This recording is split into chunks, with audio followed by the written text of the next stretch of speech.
Hello friends, ഇന്ന് നമ്മൾ കേൾക്കാൻ പോകുന്ന പുസ്തകത്തിൻ്റെ summary B what you wish.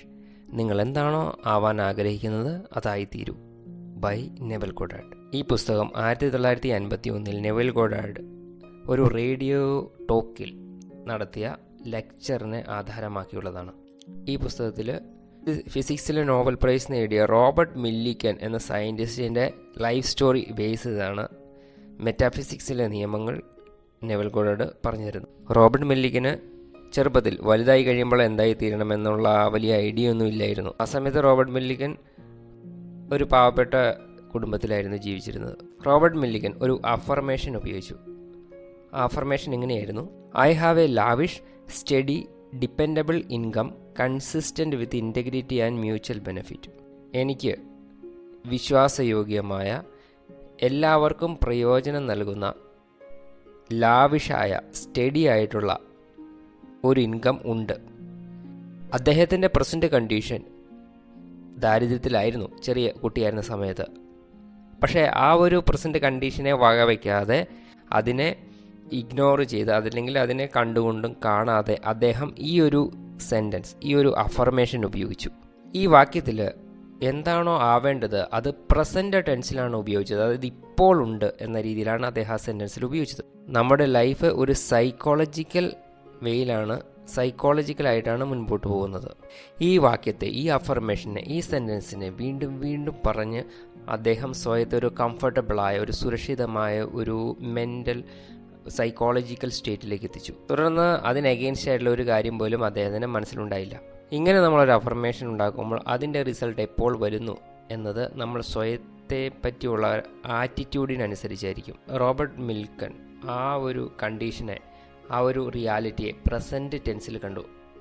അദ്ദേഹം ഇങ്ങനെയല്ല പറഞ്ഞത്, അതായത് ഞാൻ വലുതായി കഴിയുമ്പോൾ എൻ്റെ കയ്യിൽ വളരെ സുരക്ഷിതമായ, അതല്ലെങ്കിൽ കൺസിസ്റ്റൻ്റായ, ലാവിഷായ ഇൻകം വരും. പകരം ഇപ്പോൾ ഈ ഒരു നിമിഷത്തിൽ എനിക്ക് ലാവിഷായ, കൺസിസ്റ്റൻ്റായ, ഡിപ്പെൻഡബിളായ, ഒരു മ്യൂച്വൽ ബെനിഫിറ്റ് നൽകുന്ന ഇൻകം ഉണ്ട് എന്നാണ് പറഞ്ഞത്. ഫ്യൂച്ചറിൽ അത് സംഭവിക്കുമെന്ന് പറയുമ്പോൾ അതിനർത്ഥം ഇപ്പോൾ അതില്ല എന്നാണ്. ഒരു കാര്യം അങ്ങനെ നടക്കണമെങ്കിൽ നമ്മൾ പ്രസൻറ്റ് ടെൻസിലാണ് ഉപയോഗിക്കേണ്ടത്. അപ്പോഴാണ് അതിൻ്റെ ഫീലിംഗ് ജനറേറ്റ് ചെയ്യാൻ സാധിക്കുന്നത്. ഭാവിയിൽ നടക്കും എന്ന് പറയുമ്പോൾ ആ ഒരു ഫീലിംഗ് അത്രമാത്രം ജനറേറ്റ് ചെയ്യുകയില്ല. തുടർന്ന് അദ്ദേഹം വലുതാവുകയും നോബൽ പ്രൈസ് നേടുന്ന ഒരു സയൻറ്റിസ്റ്റായി മാറുകയും ചെയ്തു. അതിനുള്ള പ്രധാന കാരണം തുടക്കത്തിലെ അദ്ദേഹം ഇങ്ങനെയൊരു സ്റ്റേറ്റ് മെൻ്റലി ക്രിയേറ്റ് ചെയ്തു എന്നാണ്. നമ്മൾ നമ്മുടെ കൽപ്പന ശക്തി കൊണ്ട്, ഇമാജിനേഷൻ കൊണ്ട് എന്താണോ നേടേണ്ടത് അത് നേടിക്കഴിഞ്ഞതായിട്ട് മനസ്സിൽ കാണുക. നമ്മുടെ ഇമാജിനേഷൻ, സെൽഫ് ടോക്ക് ഇവ ഉപയോഗിച്ച് നമ്മുടെ ഫ്യൂച്ചറിനെ മനസ്സിൽ കണ്ട് അതിനെ ഫീൽ ചെയ്യുക, നമ്മുടെ കോൺഷ്യസിൽ ഫീൽ ചെയ്യുക. അങ്ങനെ നമുക്ക് ആ ഒരു റിയാലിറ്റിയെ നിർമ്മിക്കാൻ സാധിക്കും. ഇതിലൂടെ നമ്മളുടെ മെൻ്റൽ എനർജി ഉയരുന്നു.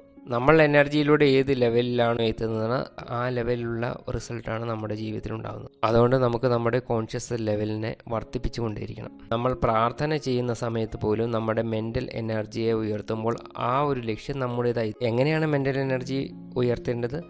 ആ ഒരു ലക്ഷ്യത്തെ ഈ ഒരു നിമിഷം നേടിയതായിട്ട് ഫീൽ ചെയ്യുക. അപ്പോൾ മെൻ്റൽ എനർജി ഉയരുന്നു. ജീവിതം ഒരു സൈക്കോളജിക്കൽ പ്രോസസ്സാണ്. ഇപ്പോഴുള്ള സിറ്റുവേഷനിൽ നിന്ന് ഒരു ഉയർച്ച വേണമെങ്കിൽ നമ്മൾ റാഡിക്കൽ സൈക്കോളജിക്കൽ ട്രാൻസ്ഫർമേഷൻ നടത്തണമെന്ന് നെവൽ ഗോഡാർഡ് പറയുന്നു. അതായത് സൈക്കോളജിക്കൽ ട്രാൻസ്ഫോർമേഷൻ, മെൻ്റൽ ട്രാൻസ്ഫോർമേഷൻ നടത്തുമ്പോൾ ഔട്ടർ ട്രാൻസ്ഫോർമേഷൻ ഉണ്ടാകുന്നു. കോൺഷ്യസ്നസ് ലെവൽ വർദ്ധിപ്പിക്കുന്നതിനായിട്ട് നമ്മൾ നമ്മുടെ മൂഡിനെ കൺട്രോൾ ചെയ്യണം. ജീവിതത്തിൽ വലിയ വലിയ ലക്ഷ്യങ്ങൾ നേടുന്നതിനായിട്ട് നമ്മുടെ മൂഡിനെ പോസിറ്റീവാക്കി മാറ്റണം. ഡോക്ടർ മില്ലിക്കോൺ തൻ്റെ മൂഡിനെ പോസിറ്റീവാക്കി വയ്ക്കുകയും വിനയത്തോടെ വ്യവഹാരം ചെയ്യുകയും ചെയ്തു. അതിലൂടെ അദ്ദേഹത്തിന് വളരെ വലിയ വിജയങ്ങളുണ്ടായി. അങ്ങനെ മൂഡിനെ ബാലൻസ് ചെയ്യുമ്പോൾ ഓട്ടോമാറ്റിക്കായിട്ട് സമ്പന്നതയിലേക്കുള്ള വഴി തുറക്കുന്നു. സമ്പന്നതയിലേക്കുള്ള വഴി കോൺഷ്യസ്നെസ്സിൻ്റെ വർധനയിലൂടെയാണ് നടക്കുന്നത്. അതുകൊണ്ട് നെവൽ ഗോഡാർഡ് ഡോക്ടർ മില്ലിക്കൻ്റെ ടെക്നിക്ക് പറയുകയാണ്: എന്താണോ വേണ്ടത് അതിനെ ഇപ്പോൾ ഇമാജിൻ ചെയ്യുക, ഇപ്പോൾ ഉള്ളതായി ഇമാജിൻ ചെയ്യുക, പ്രസൻറ്റിൽ അതിനെ അനുഭവിക്കുക. അത് നിങ്ങളുടെ പരിസ്ഥിതികൾക്ക് അതീതമാണെങ്കിലും ഇമാജിൻ ചെയ്ത് ഇപ്പോൾ അനുഭവിക്കാൻ സാധിക്കും. കാരണം ജീവിതം ഒരു സൈക്കോളജിക്കൽ പ്രോസസ്സാണ്. സൈക്കോളജിക്കലി നമ്മൾ ഈ പ്രോസസ്സ് ചെയ്ത് കഴിയുമ്പോൾ പുറമേയുള്ള ലോകം ഓട്ടോമാറ്റിക്കായി ചേഞ്ച് ആവും. അതോടൊപ്പം ഒരു ഇമ്പോർട്ടൻ്റ് ആയിട്ടുള്ള കാര്യം കൂടി നെവിൽ ഗോഡാർഡ് പറയുന്നു. ഇതോടൊപ്പം ഡോക്ടർ മില്ലിക്കൻ തൻ്റെ വളർച്ചയെ പരസ്പരമായ ഒരു ലാഭം, അതായത് എനിക്കും മറ്റുള്ളവർക്കും പ്രയോജനം ലഭിക്കണമെന്നുള്ള ആ ഒരു കൺസെപ്റ്റിനെ ഇൻക്ലൂഡ് ചെയ്തു. നമ്മൾ നമ്മുടെ ആഗ്രഹങ്ങളിൽ മറ്റുള്ളവരെയും കൂടി ഇൻക്ലൂഡ് ചെയ്യിപ്പിക്കുമ്പോൾ, കൂടുതൽ ആളുകൾക്ക് ബെനിഫിറ്റ് ലഭിക്കുന്ന രീതിയിൽ ഇൻക്ലൂഡ് ചെയ്യിക്കുമ്പോൾ അതൊരു യൂണിവേഴ്സൽ വിഷായി മാറുന്നു. അത് പെട്ടെന്ന് ഒരു റിസൾട്ടായി മാറുന്നു. അങ്ങനെ നമ്മൾ നമ്മുടെ ഇമാജിനേഷനിലൂടെ നമ്മുടെ മാത്രമല്ല മറ്റു പലരുടെയും കൂടുതൽ ആളുകളുടെ ജീവിതത്തിൽ ട്രാൻസ്ഫോർമേഷൻ കൊണ്ടുവരും. ഒരു ഡിസിപ്ലിൻഡായ വ്യക്തിക്ക് ഇത് വളരെ സഹജമായിട്ട് ചെയ്യാൻ സാധിക്കും. ഇതിനായിട്ട് ഡിസിപ്ലിൻ ആവാൻ വേണ്ടി നെവിൽ ഗോഡാർഡ് നിർദ്ദേശിച്ചു. അതുകൊണ്ട് നോ എക്സ്ക്യൂസസ് എന്നൊരു പുസ്തകത്തിൻ്റെ സമ്മറി വരുന്നുണ്ട് ബൈ ബ്രയാൻ ട്രേസി, അതുകൂടി കേൾക്കുക. ആ പുസ്തകത്തിൻ്റെ സമ്മറി കേൾക്കുമ്പോൾ സെൽഫ് ഡിസിപ്ലിൻ്റെ ഇമ്പോർട്ടൻസ് വളരെ നല്ല രീതിയിൽ മനസ്സിലാക്കും. നമ്മൾ വിനയമുള്ളവരും ഡിസിപ്ലിൻഡും ആവുമ്പോൾ വളരെ സഹജമായിട്ട് നമ്മുടെ ഫ്യൂച്ചറിനെ ചേഞ്ച് ചെയ്യാൻ സാധിക്കും. ഇതിനായിട്ട് നമ്മുടെ മനസ്സിൽ ഉൽപ്പന്നമാകുന്ന ഇമോഷനെ ശ്രദ്ധിക്കണം, അവെയർ ആകണം.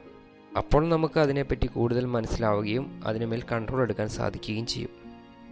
കാരണം നമ്മുടെ മൂഡും നമ്മുടെ സർക്കംസ്റ്റൻസും തമ്മിൽ അഭേദ്യമായ ബന്ധമുണ്ട്. നമ്മൾ നമ്മുടെ മൂഡിനെ ചേഞ്ച് ചെയ്യുമ്പോൾ നമ്മുടെ സർക്കംസ്റ്റൻസിൽ, നമ്മുടെ ചുറ്റുപാടുകളിൽ, നമ്മുടെ സിറ്റുവേഷനിലും ചേഞ്ചസ് കൊണ്ടുവരാൻ സാധിക്കും. അങ്ങനെ നമ്മൾ അതിനെപ്പറ്റി മനസ്സിലാക്കുമ്പോൾ ഒരു കാര്യം മനസ്സിലാകുന്നു, നമ്മുടെ ജീവിതത്തിൽ എന്താണോ സംഭവിക്കുന്നത്, നമ്മുടെ എക്സ്റ്റേണൽ റിയാലിറ്റി എന്താണോ അത് നമ്മുടെ തന്നെ ഒരു എക്സ്റ്റൻഷനാണ്. അതുകൊണ്ട് ജീവിതത്തെ പുതിയതാക്കുന്നതിന് പുതിയ കാര്യങ്ങളിൽ നിന്നും തുടങ്ങണം. നമ്മുടെ ഓരോ പുതിയ പോസിറ്റീവ് മൂഡും പുതിയൊരു പോസിറ്റീവായ ജീവിതത്തിലേക്ക് എത്തിക്കുന്നു. അതുകൊണ്ട് നമുക്ക് നമ്മുടെ മൂഡിനെ പറ്റി അവെയർ ആകേണ്ടത് ആവശ്യമാണ്. നമ്മൾ നമ്മുടെ മൂഡിനെ ചേഞ്ച് ചെയ്യുമ്പോൾ, പോസിറ്റീവ് ആക്കുമ്പോൾ നമ്മുടെ ഫ്യൂച്ചർ മാത്രമല്ല പകരം നമ്മുടെ ചുറ്റുപാടുകളെയും പോസിറ്റീവ് ആക്കുന്നു. അതോടൊപ്പം നമ്മുടെ ചുറ്റുമുള്ള ആളുകളെയും പോസിറ്റീവ് ആക്കുന്നു. അതോടൊപ്പം അവരുടെ കോൺഷ്യസിനെയും, നമ്മുടെ ചുറ്റുമുള്ള ആളുകളുടെ കോൺഷ്യസും വർദ്ധിക്കാൻ തുടങ്ങുന്നു. നമ്മുടെ ഐഡിയൽ, അതായത് നമ്മുടെ ആദർശങ്ങൾ ഉയർന്നതാണെങ്കിൽ അതിനനുസരിച്ച് നമ്മുടെ കോൺഷ്യസ് വർദ്ധിക്കുന്നു, അതിനനുസരിച്ച് നമ്മളും ഉയരാൻ തുടങ്ങുന്നു. അതുകൊണ്ട് സാധിക്കുന്നത് പോലെ തന്നെ നമ്മൾ പോസിറ്റീവായ ഹൈ മൂഡിൽ ഇരിക്കാൻ ശ്രദ്ധിക്കണം. നമ്മുടെ സിറ്റുവേഷൻ അനുസരിച്ച് നമ്മുടെ മൂഡുണ്ടാവുന്നു. പക്ഷേ നമ്മുടെ ഉള്ളിൽ നിർമ്മിക്കപ്പെടുന്ന മൂഡുകളെപ്പറ്റി അവെയർ ആകുമ്പോൾ നമുക്ക് നമ്മുടെ ഉള്ളിൽ ചേഞ്ചസ് കൊണ്ടുവരാൻ സാധിക്കുന്നു. അത് പരിസ്ഥിതിക്ക് ഉപരിയായി ഒരു പോസിറ്റീവ് മൂഡ് നിർമ്മിക്കാൻ സാധിക്കുന്നു. അപ്പോൾ മൂഡ് ചേഞ്ച് ചെയ്യുമ്പോൾ പരിസ്ഥിതിയും മാറുന്നു. മൂഡിനനുസരിച്ച് നമ്മുടെ ഫ്രീക്വൻസി ഉണ്ടാകുന്നു, മൂഡിനനുസരിച്ച് നമ്മുടെ ഫീലിങ്സ് ഉണ്ടാകുന്നു. ആ ഫീലിംഗ് ആണ് നമ്മുടെ സബ് കോൺഷ്യസ് മൈൻഡിലേക്ക് എത്തുന്നത്. സബ് കോൺഷ്യസ് മൈൻഡിൽ അത് ഇംപ്രസ് ചെയ്യുന്നു. എപ്പോഴും നമ്മൾ ഇപ്പോൾ എന്താണോ അതിനേക്കാൾ ഉപരിയായി ഒരു നല്ല ജീവിതത്തെ, കൂടുതൽ നല്ല ഒരു സിറ്റുവേഷനെ എപ്പോഴും മനസ്സിൽ കാണുകയും അതിനുവേണ്ടി പ്രയത്നിക്കുകയും ചെയ്യണം. നമ്മളിവിടെ സന്തോഷകരമായ ജീവിതം ജീവിക്കാനാണ് വന്നിരിക്കുന്നത്. ഇതിനായിട്ട് ഒരു സ്പിരിച്വൽ ആറ്റിറ്റ്യൂഡ് വേണം. അതായത് എല്ലാവരും നല്ല രീതിയിൽ ജീവിക്കുന്നതായിട്ട് മനസ്സിൽ കാണണം. നമ്മുടെ ഉള്ളിൽ വാല്യൂസ് വർദ്ധിച്ചുകൊണ്ടിരിക്കണം. ഈ രീതിയിലുള്ള ആറ്റിറ്റ്യൂഡ് ഉണ്ടാക്കുമ്പോൾ, ഈ രീതിയിലുള്ള മാനസിക ചിത്രങ്ങൾ, അനുഭവങ്ങൾ ഉണ്ടാകുമ്പോൾ നമ്മുടെ ചുറ്റുപാടുകൾ, നമ്മുടെ ചുറ്റുമുള്ള ആളുകൾ, ഫാമിലി, റിലേറ്റീവ്സ്, ഫ്രണ്ട്സ്, സമൂഹം, ലോകത്തെ തന്നെ ഒരു ഉയർന്ന തലത്തിലേക്ക് കൊണ്ടുപോകുന്നു. നമ്മൾ നമ്മളെ തന്നെ ഉയരാനുള്ള സഹായം ചെയ്യുമ്പോൾ മുഴുവൻ ലോകവും നമ്മളെ സഹായിക്കാൻ തുടങ്ങുന്നു. അതുകൊണ്ട് പുസ്തകത്തിൻ്റെ സാരാംശത്തിൽ അവസാനമായി പറയുന്നു, നമ്മൾ എന്താണോ ആവേണ്ടത് അത് ഇപ്പോൾ അഫേം ചെയ്യുക. അത് ഇപ്പോൾ നേടിയതായിട്ട് പ്രസൻറ്റിൽ അഫേം ചെയ്യുക. കാരണം ഫോർത്ത് ഡിമെൻഷനിൽ എന്താണോ ഉള്ളത് അതെല്ലാം ഇപ്പോൾ മാത്രമാണ്, ഇപ്പോഴാണുള്ളത്, ഈ നിമിഷമാണ്. ഈ നിമിഷം നമ്മളതിനെ എക്സ്പീരിയൻസ് ചെയ്യുമ്പോൾ അത് 3D ആയി മാറുന്നു. അങ്ങനെ പ്രസൻറ്റിൽ നമ്മൾ അഫർമേഷനെ ഉപയോഗിക്കുമ്പോൾ അത് നമ്മുടെ ജീവിതത്തിൽ റിയാലിറ്റിയായി മാറുന്നു. നമ്മൾ സ്വയത്തെയും മറ്റുള്ളവരെയും എങ്ങനെയാണോ ആവേണ്ടത് ആ രീതിയിൽ പോസിറ്റീവായി ഇമാജിൻ ചെയ്യണം. നമ്മുടെ ഡിസയറിന്, ആഗ്രഹങ്ങൾക്ക്, സ്വപ്നങ്ങൾക്ക് അനുസരിച്ചുള്ള കാര്യങ്ങൾ മാത്രം കാണുകയും കേൾക്കുകയും ചെയ്യുക. നമ്മൾ സത്യത്തെ അറിയുമ്പോൾ അത് നമ്മളെ ഉയർന്ന തലത്തിലേക്ക് കൊണ്ടുപോകുന്നു. സത്യം നമ്മളെ സ്വതന്ത്രരാക്കുന്നു. അപ്പോൾ ഇന്നു മുതൽ നമ്മൾ നമ്മുടെ മൂഡിനെ പറ്റി അറിയുക. മൂഡ് മോശമാകുന്നുണ്ടെങ്കിൽ അതിനെ വീണ്ടും നല്ലൊരു മൂഡിലേക്ക് തിരിച്ചു കൊണ്ടുവരാനുള്ള പ്രാക്ടീസ് ചെയ്യുക. അതൊരു ആർട്ടാണ്. മൂഡിനെ തിരിച്ചു കൊണ്ടുവരാനുള്ളത് ആർട്ടാണ്. ചിലപ്പോൾ മൂഡ് താഴ്ന്നു പോയേക്കാം, ലോ ആയേക്കാം. നമ്മൾ സ്വയം അതിനുമേൽ പ്രവർത്തിച്ച് തിരിച്ച് മൂഡ് വീണ്ടും പോസിറ്റീവ് ആക്കുക. കാരണം പോസിറ്റീവ് മൂഡ് പോസിറ്റീവ് സിറ്റുവേഷൻസിനെ അട്രാക്റ്റ് ചെയ്യുന്നു, പോസിറ്റീവ് ലൈഫിനെ അട്രാക്റ്റ് ചെയ്യുന്നു. So thank you for watching.